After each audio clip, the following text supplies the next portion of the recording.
السلام علیکم ناظرین، آپ دیکھ رہے ہیں ریئل نیوز اور میں ہوں آپ کا میزبان۔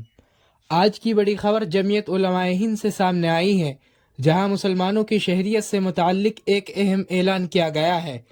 ناظرین، جمعیت علماء ہند کے صدر مولانا ارشد بدی نے کہا ہے کہ ملک میں تقریباً 50,000 افراد ایسے ہیں جنہیں شہریت اور قانونی حقوق سے متعلق مسائل درپیش ہے۔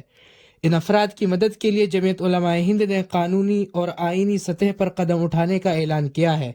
مولانا ارشد بدنی نے اپنے بیان میں واضح کیا ہے کہ بعض حلقوں میں اس خبر کو غلط انداز میں پیش کیا جا رہا ہے۔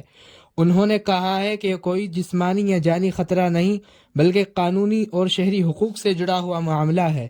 ان کا کہنا تھا کہ مسلمانوں کی ایک بڑی تعداد اس وقت شہریت کے بحران سے گزر رہی ہے۔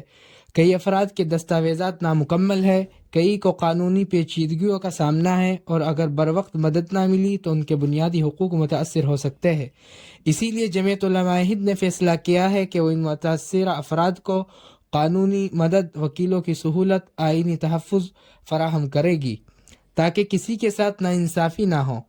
مولانا ارشد بدنی نے متاثرہ افراد سے اپیل کی ہے کہ وہ گھبرائے نہیں۔ انہوں نے کہا ہے کہ ملک کا آئین سب کو برابر حقوق دیتا ہے اور قانونی راستے سے اس مسئلے کا حل نکالا جائے گا۔